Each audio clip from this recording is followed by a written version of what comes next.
Welcome to the Commercial Property Podcast. My name is Suzi Carter. I am a chartered surveyor. I've been involved in commercial property in the UK for 30 years and I've done hundreds of commercial property deals. I'm here to be your guide through the commercial property market, whether you're an experienced investor or whether you're literally thinking about dipping your toe in the world of commercial real estate. I will be here talking to you about all kinds of things commercial real estate in the UK, and I've also got some fantastic guest experts who are joining me. So please do subscribe if you'd like to follow, and if you'd like any more help or information on commercial real estate, please do click www.suzicarter.com, which is my website, and you can find out all the ways I can help you. So stay tuned for this week's episode. So today we're going to talk about shops. Now, obviously, we've had a pretty big event that happened worldwide in 2020, 2021, which was obviously COVID. Now, I actually am really interested when I see all the headlines saying that retail is dead, because some retail, yes, has really struggled. And there's some town centres as well that have really struggled. And, you know, it's generally, COVID has been a bit of a death knell for some of those areas. But equally, there is a lot of retail that is booming. And obviously, we've seen a lot, other than COVID, we've seen a lot of trends that have impacted retail, such as the rise of online shopping. It might surprise you, though, that a relatively low percentage of online shopping actually makes up the whole of kind of UK shopping patterns. So I think there's a lot of noise around retail. Now, what COVID did was basically accelerate the trends that were happening anyway, because I was involved in retail for a big chunk of my corporate career at B&Q, at Land Securities, where I managed a large shopping centre portfolio. And the trends were starting then in terms of online shopping was increasing. There was too many shops on the high street. Rents were too expensive at that point for a lot of retailers. And there was definitely kind of polarization of retail in certain locations. And basically what happened over the last 20 years, probably maybe a bit more, was that a lot of retail was being built. So you had a lot of shopping centres being built and small parades in city centres. And, you know, in some locations, it won't come as any surprise to you, there's kind of 2 or 3 shopping centres. So you've got the prime shopping centre, you've got a couple of more secondary ones, and you might even have an out-of-town one. You know, taking Bristol as example, you've obviously got Cribbs Causeway, and then you've got Cabot Circus, and then you've got a smaller is it called Broadmead in the town centre, the city centre. So you've got all this retail, plus obviously on top of that, you've got the high street. Now, for a while, shopping centres did towns and cities a favour, because what they did was they basically provided the right size space. So a lot of high street space was actually historically was not the right size for modern retailing. So whenever a shopping centre arrived in town, especially for the big clothing retailers and the big brands, they could actually upsize their offer. That obviously was self-fulfilling in terms of bringing more people into them, increasing sales. And, you know, their store formats have basically changed over the years. But obviously all that happened when brands went into shopping centres was that they vacated their existing shops. Now, some obviously came in fresh and new into that city because they couldn't get any representation, but a lot of the time there was a relocation from other kind of parts of the city or the town. So we have this situation where COVID came along. Obviously, we also have trends that, you know, online shopping that have really affected retail, and we have the headlines like all retail is dead, high streets are dead. You know, we have photos of coffins and death knells and all kinds of stuff happening. And hopefully you should know by now, if you've been listening to a few of my podcasts, what we do is we look at the news and then we make our own mind up.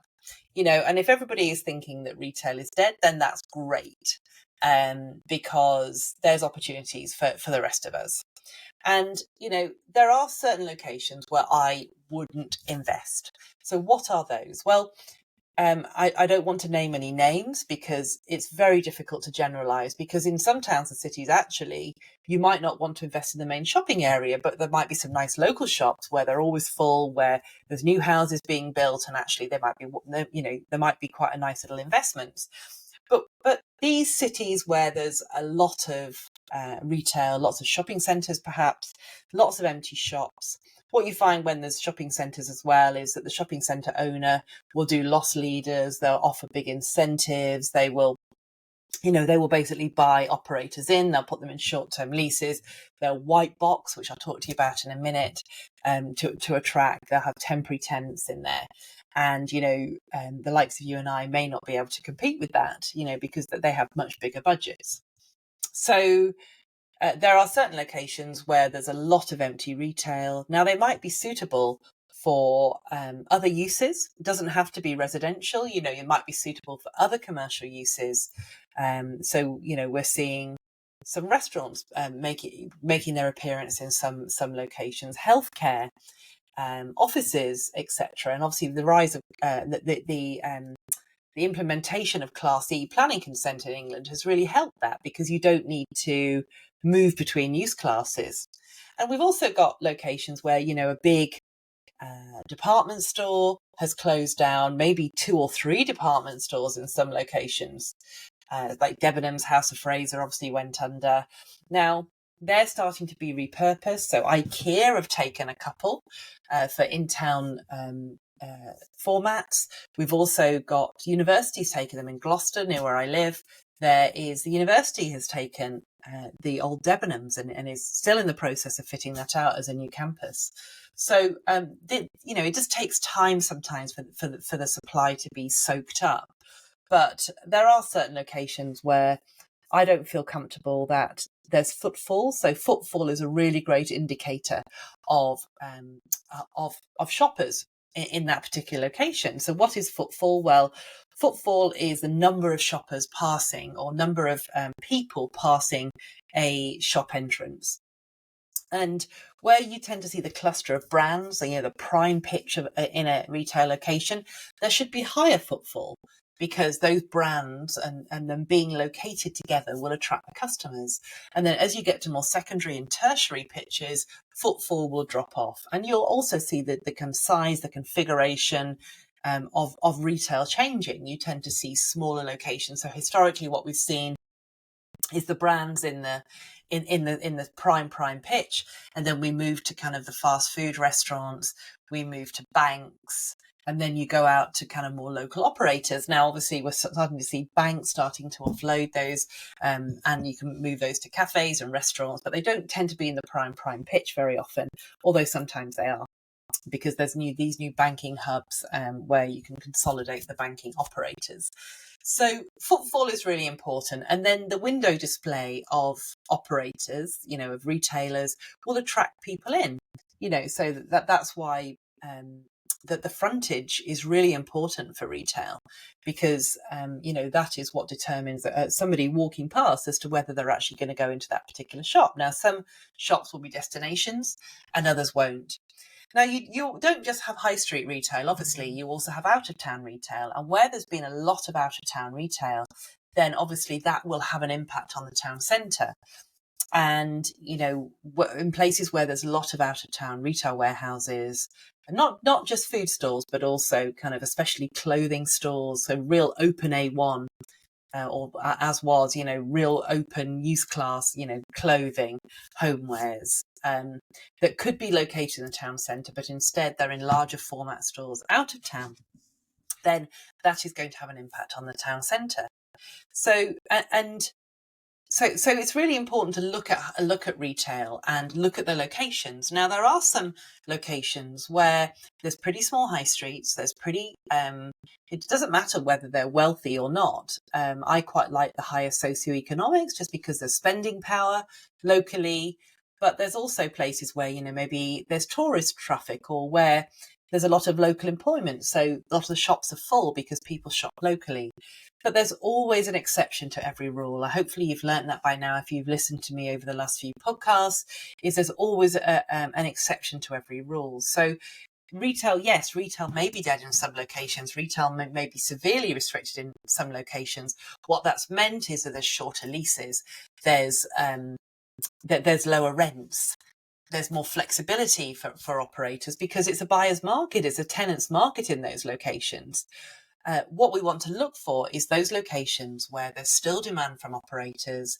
The trends are, they're ticking the boxes, whether that's, there's some good tourist trade coming in, or there's wealthy socioeconomics, or just that there's a lot of locals that tend to shop in that particular location for one reason or another. Maybe there's some large employers there, or, people don't tend to travel too far. Demographics are different in different locations.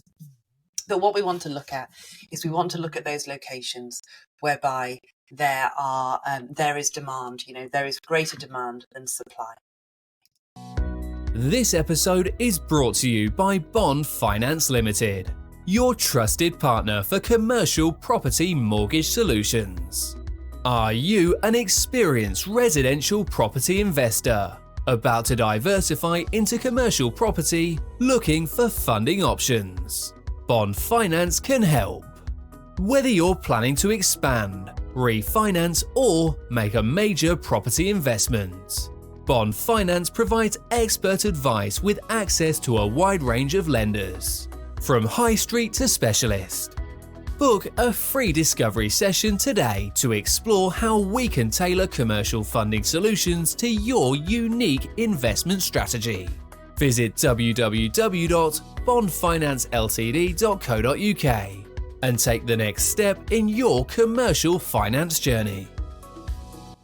And also don't forget that you can repurpose retail into other uses. So that might be other commercial uses like offices, healthcare, small suites, nurseries, whatever else, but also into residential. And obviously in England, the government's made that easier by putting in place permitted development rights, Class G, which means that you can put two flats above each retail unit. Obviously, if you split that retail unit, you can put two above each of those. So that means 4 units. Class MA, where you can convert Class E space to residential, and there's lots of others. Obviously, just make sure you get some great planning advice on this. We had the planning geek with us a few weeks ago to talk about that kind of stuff. But very often you'll be left with commercial anyway, because very often the ground floor is more profitable as commercial than as residential. Not always, but very often it will be. So high street, I would always start with, can I put a commercial use in here? So is that type of unit, is it suitable for the market? Is it the right size? Is it the right configuration? Can I split it to make it more suitable? Or can I combine it with another unit to make it more suitable for that? So there's definitely ways that you can kind of play with what you've got. And then in terms of, is there tenant demand? Obviously, that's always the most important question to be asking. And if there's not tenant demand for the existing unit, then is there tenant demand for a combined unit, a split unit, or whatever else it might be? And, there's other ways of reconfiguring, like chopping the back off and converting that to another use. There's other uses. So then we've got out of town. Out of town retail can be a great investment. It's really starting to recover well.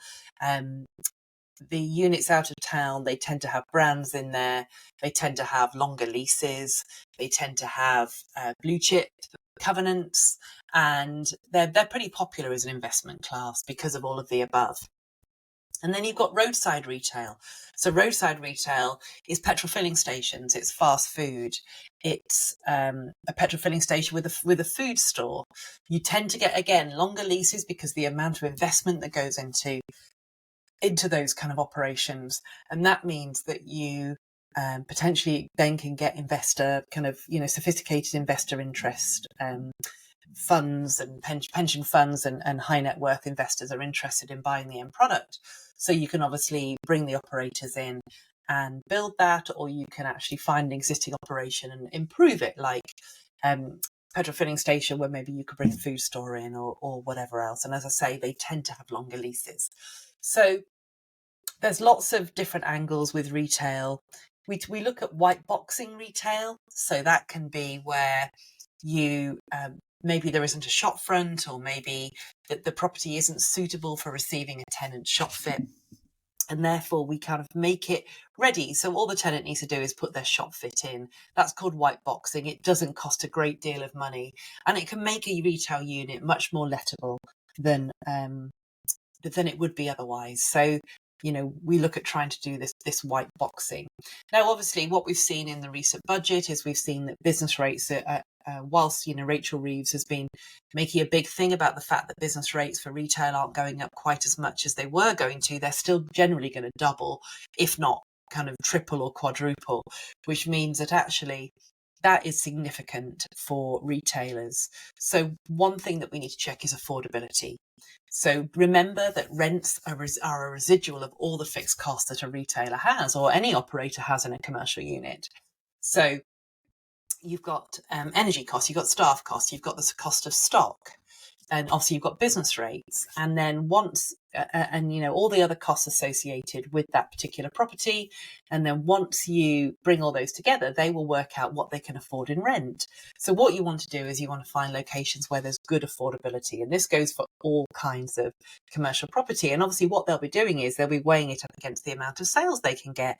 So if it's a low footfall location, not many people passing their door, then they may not get that many sales unless they're a destination operator, in which case, therefore, they're not going to make the sales to be able to justify all the costs. That's when you get lower rents. That's when you get flexible lease terms. And that's what we're not looking for. And also, obviously, we need to be always mindful of the trends. We need to be mindful of, what is there something happening in that particular location? Is there investment coming into that location that will sustain the retail going forwards? Or, are the demographics falling? Are there problems in that particular locations? And of course, there are some locations where repurposing to other uses just won't work. So you just can't rely on that as an exit. So as always with commercial, with retail property, we want to have multiple exits. We want to make sure that we absolutely understand each exit. The base case must be commercial, and then the second might be commercial split up. Obviously, we've got uppers. We might be able to do some conversion. We may be able to bring other commercial uses in, but we need to list out our exits, and then we need to look at the financeability of it. So property finance companies, banks, they really do like mixed use property. You get these semi-commercial loans, but you need to make sure that you're not being penalised for retail because they don't like it. Banks do like multiple retail units. So if you've got more than one tenant and you're de-risking the rent, obviously they will like that. So in summary, retail has had its problems and continues to have its problems. And really, the important thing about investing in retail is the location. And, let's just bust some myths. There are plenty of locations where there is great tenant demand for retail. Yes, rents might not be as good as they were maybe 5 or 6 years ago, but they're still really good. And tenants will take longer term leases because they like the location, because supply and demand dictates that they like it. They can see the long-term future. Some of my investing locations, I know I can get 10-year leases. Yes, they might be local operators, but there is a long-term future. There are few voids, and so you need to be looking at these niche locations. Commercial property is all about niching, so don't be put off by the headlines.